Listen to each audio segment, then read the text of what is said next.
Bum, bum. 15 minutes of heat here for you on 790 The Ticket. Miami Heat back on the hardwood tonight. They are taking on the Chicago Bulls for the second of a two-game series. Miami beat the Bulls on Saturday night, 106-101.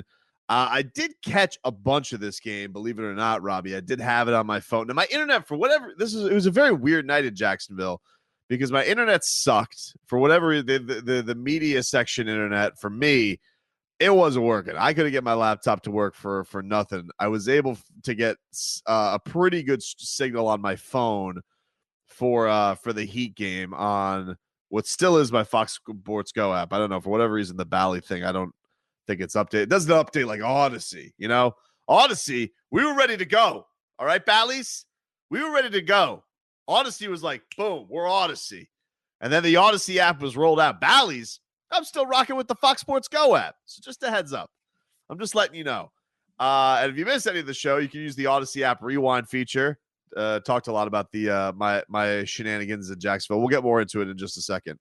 But yeah, so the Heat were basically, they were smoking the Bulls the entire game for like three quarters. My God. Wasn't close. I was getting ready to leave and going about my way, and then bang, bang, bang. I'm like, come on. And it was just like, and then you had to sweat out the last quarter because they put up a near 40 piece in the fourth quarter and nearly came back and caught the Heat.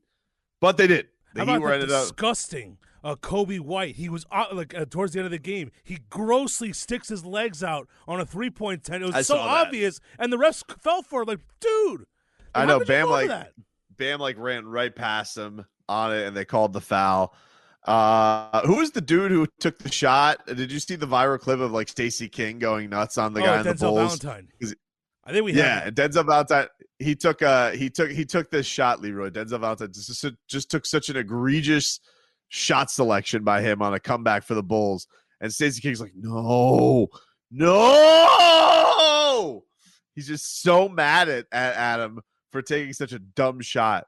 But yeah, the Heat, look, I take him how I can get him at this point, because what happened to the Heat on Friday night, because the Heat split basically a back-to-back over the weekend, where they lost to the Atlanta Hawks, and they didn't have Trae Young, they didn't have Clint Capella, and Miami had one of those typical games that they have every fourth game, which is like you get out energized, the team's getting a ton of second chance points. Now, it wasn't, I didn't feel like the other games where the Heat are getting outsized. It just felt like the Heat were getting out hustled. Like they were just running the Heat off the floor. Everybody's the same size and they're getting all the rebounds, then that means they're probably outworking you. Yeah, and so that's the thing that was super frustrating. Now, I don't know if it makes any Heat fan feel better that the Hawks took out the Bucks last night. Like they're just on a roll with whoever they got in there, like Trae Young or no Trae Young. Right now, sounds like good coaching. Yeah, Nate McMillan's got them playing really, really well, and they got the same record as the Knicks right now. It's funny. I don't see any Hawks fans in the streets chanting. I don't understand how come why are there no are the Hawks back? I can answer that. Jump? I'm just asking. I can answer that because Hawks fans are like all other Atlanta fans in that they know that every sport is headed towards disappointment, no matter how good they are in the regular season. That's true. Just ask the Braves. Yep. Just ask Bonnie Jones. Ask the Falcons. Yep. And the Hawks for years were the Milwaukee Bucks, where they'd win 50-plus games and get bounced in the first and second round. Well, we can all remember, though, when the Hawks were a 1 seed. It wasn't that long ago. I think it was like 5 years ago. And, they would always get clubbed over the head by LeBron James on Cleveland. But it wasn't that long. Like, they were actually back not too long ago. And I'm just wondering, when does the Hawks are back segment, when does that happen on the jump? I just want to know. It's just not going to happen. It's not going to happen. They have the same record as the Knicks. I just want to know. Because they're all – I mean – it's Atlanta. So when you think of Atlanta sports, you're thinking of, disappointment down the stretch. I tell you, look, Atlanta is more Cleveland than Cleveland. Because in Cleveland, they talk about the drive. They talk about the World Series against the Marlins. They talk about, until before then, LeBron not being able to get there, right? The Browns, say no more. They've never won a championship, and John Elway was their daddy, right? So when you think about the Browns, and then think about Atlanta, Atlanta's probably had more success to only be disappointed even worse. Like 28-3 in the Super Bowl. Yep.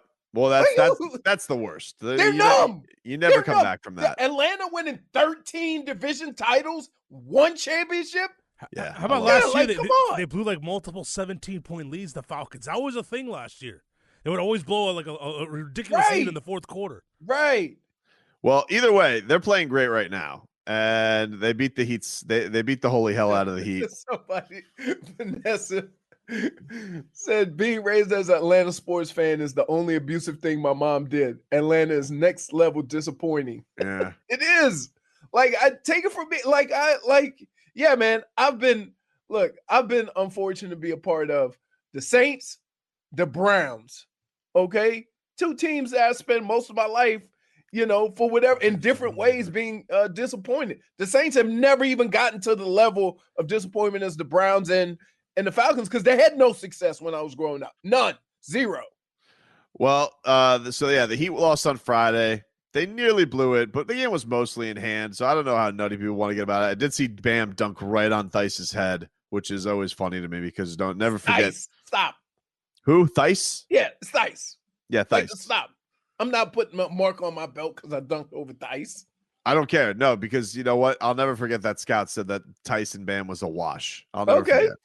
So it's just it never can be forgotten that was said before we went to the Eastern Conference Finals, is that Bam and Tice was a wash, and Bam ended up dunking all over his head basically every single game. Vucevic still kills the Heat no matter what uniform he's in.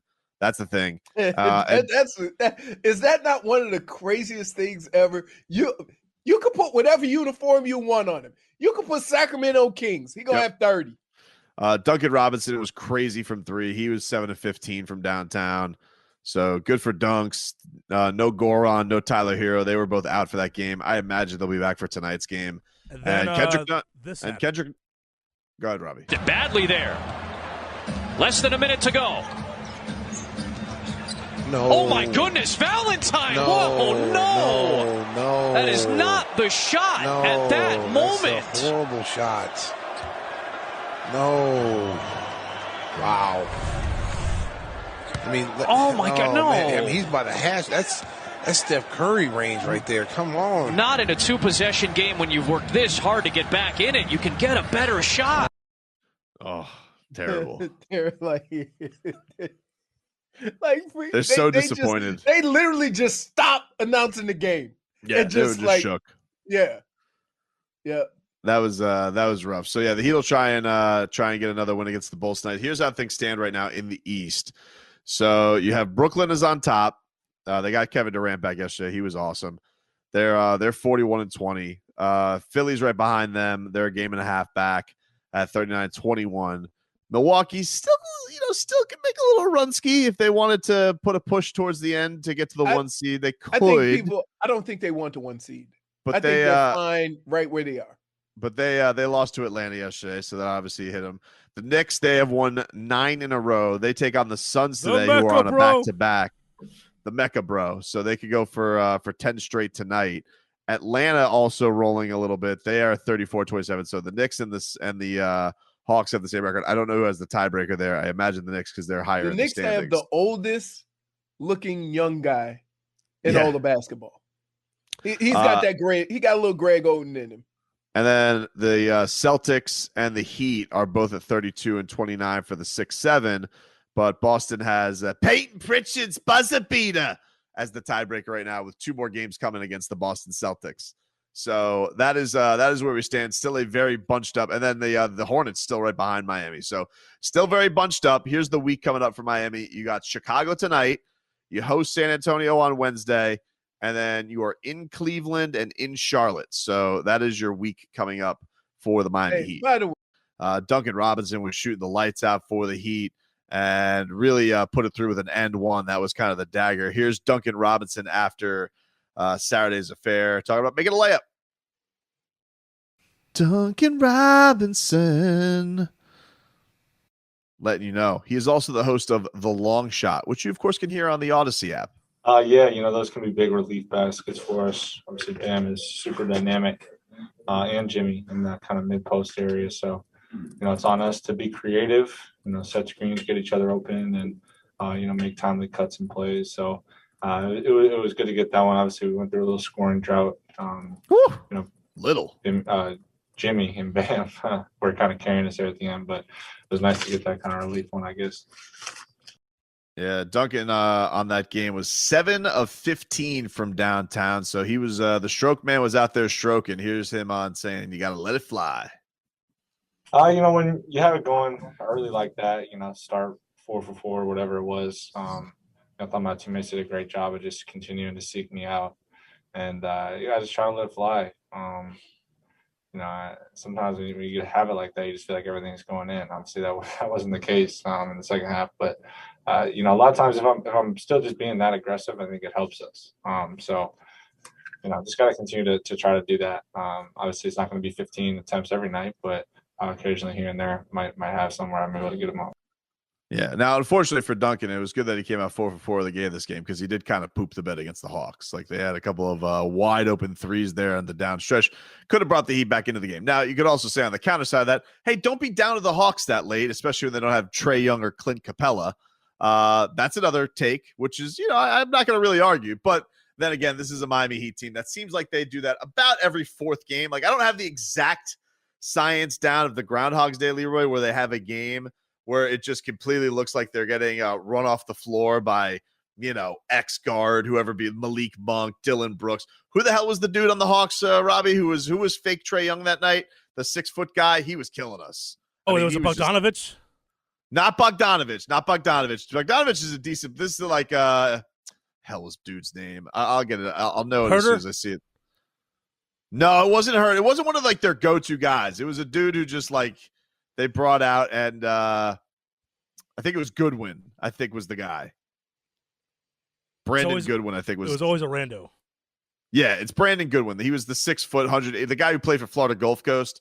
He killed the Heat. I mean, he was just running them up and down off the floor. He had 17 points off the bench. It's one of those games where I would be a lot angrier at if it's not a game that happens once a week.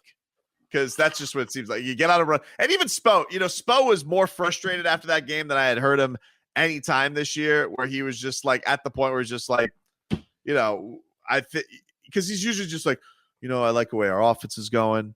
I like the way things are looking. Trust the process. After that game, he was just like, we think that we're on this path, and then we don't. So you can see it was getting to him a little bit. By the way, did you guys see Chris Quinn?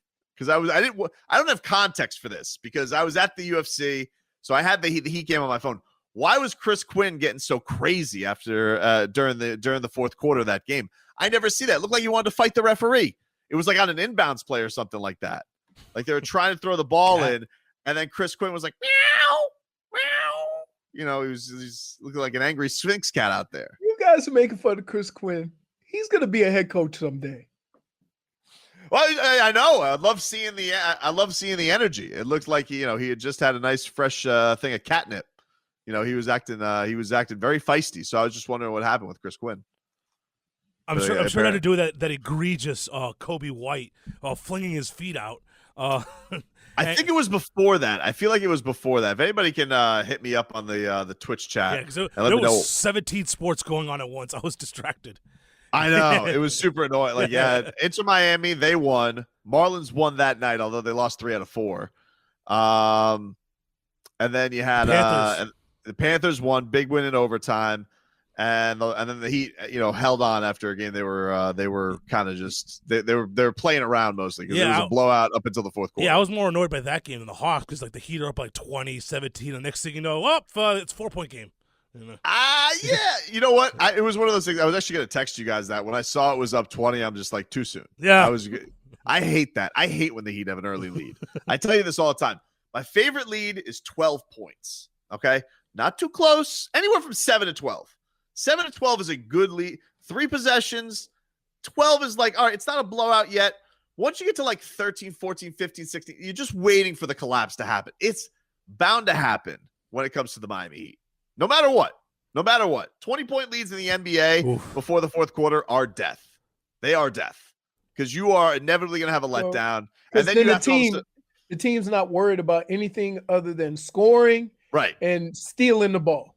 So they're trying to get, steals. So they're extra aggressive on defense. They're putting up threes. They're trying to get runouts. They're shooting threes. Yep. And they're playing like just this high tempo offense that if it's 12 points, they're thinking, you know what? A couple of solid stops and good offensive sets. We're back in it.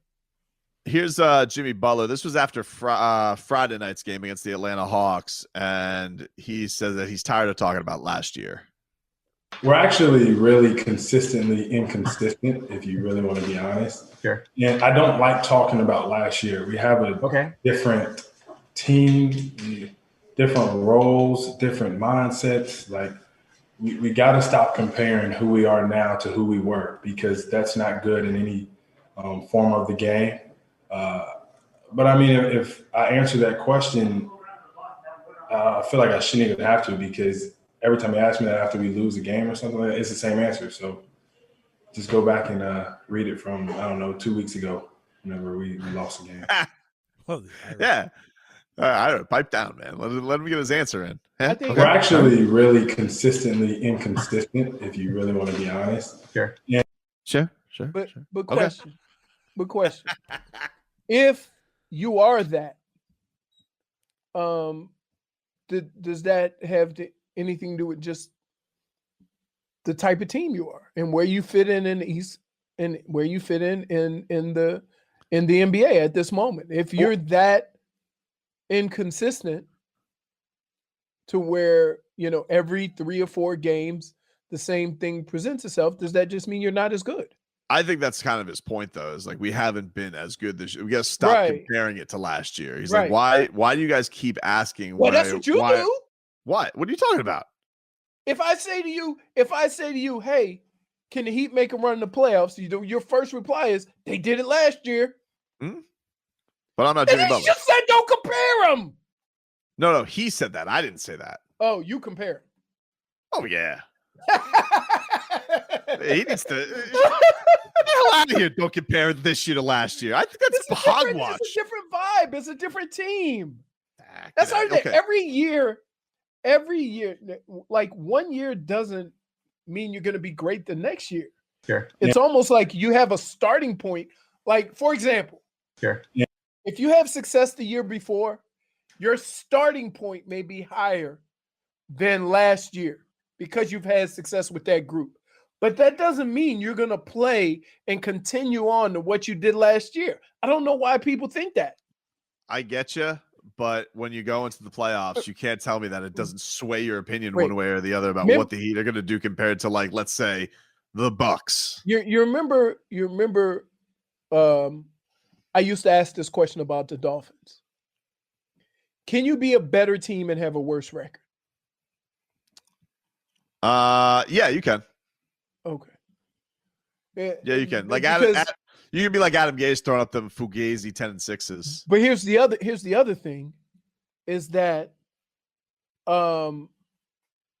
last year was just a unique case. I won't say it's an anomaly. I won't say that's not who the Heat are, because there's certain things that from year to year the Heat are going to do. And that is defense, and that is usually being able to shoot the three. They're going to do that every year, okay? But teams have started doing things to the Heat that give them problems. For example, every time the Heat play a team, they all crash the boards. They don't get back to play defense. Mm-hmm. They all go get the rebounds. And you would think that the Heat would be able to take advantage of that with runouts and stuff like that, but it hasn't really happened. And the Heat haven't made them pay for trying to get in and get rebounds instead of getting back on defense. Yeah, I get you, but there's also like those games too. Like you see a game like the Hawks. Like, I didn't necessarily think it was a game where the Heat were getting out rebounded because they're getting out muscled. I just felt like they were getting outworked. There's like also that as far as like how the pace of the game was going and things like that. They're also shooting 53%. Not a lot of rebounds to go around when the team is shooting the lights out like that. Right, but also you never said that last year. With what? the Heat are getting outworked. That's not necessarily true. I mean, don't forget, remember that was a Heat team last year that was really bad on the road. I think that's, they were dominant at home. But being bad on the road, that's not a unique thing to basketball. No, but they were really bad on the road last year. They played in the same dude for 6 games. I'm talking about the regular season. I'm not talking about the effing bubble regular season games. I'm talking about the regular season. But then when they came back, that was a whole different team. Okay, but they were still good when the season was going on. They were a good team. People act like they were an 8 seed. That's not the case. Where were they before the bubble? They were 17 over 500. They finished as a 5 seed after the regular season of the bubble. So I'm saying before they I think they were 17 over. What was their record before they, before the break?